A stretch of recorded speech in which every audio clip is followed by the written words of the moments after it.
As far as we know, and of course I wasn't around at that time to know for sure, but it is, if not an exact replica, it is a patterned after a castle that was about 30 miles south of Edinburgh, Scotland.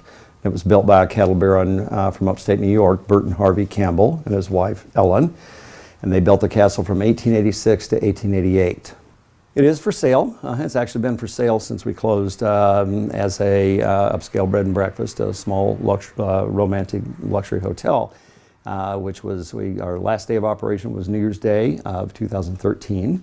So it is for sale, and we're hoping that we can find a new owner for it, whether it be somebody using it as a corporate facility, or, you know, it's probably not as likely that somebody wants a 17 bedroom, 19 bathroom, and 19 fireplace home here in Riverside. But if we find a person that wants it for that, that's great. Or if not, then we have some other options too of things we're looking at doing with it. This is the parlor.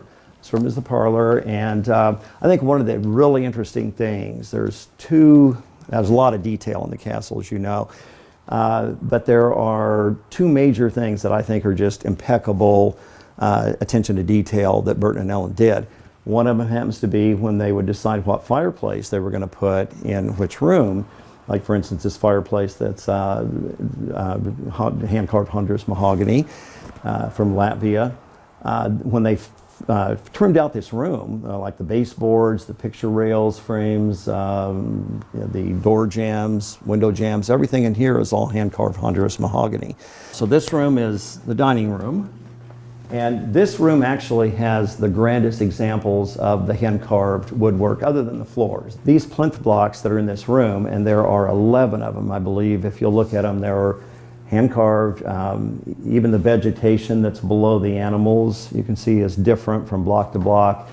But there are 11 animals around here, and they're all game animals, except the dog that's over there. But I imagine he or she had kind of a integral part of a hunt or whatever it was. But there's everything from birds, you know, from fowl to longhorn sheep, there's a lion over on one of them over here, but they're all game animals, and they are really, as I say, I think every room, when you go from room to room, the plinth blocks are different. So that's the Greek fireplace, and it was, again, reportedly about 550 years old when it was imported from Greece. It's sandstone and then two different shades of roadstone, a lighter and a darker roadstone around the hearth of the fireplace. And that is reportedly, that's Zeus, the god of all gods. But this gives you an idea, we're about 55 feet up, and it just gives a good view of the skyline of the city. This is one of the highlights of the trip to the castle is the trip to the top of the turret. There's so much going on in the world, as we know, that maybe the focus can't be on historic properties, but it is, we all know it's an important part of Wichita's history.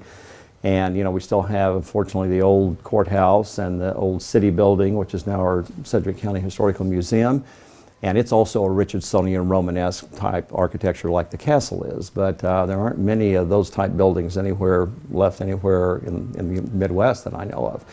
So I think just like the city and the county, you know, have preserved and been able to save some of those old buildings, that it would be wonderful if we could do the same and preserve this.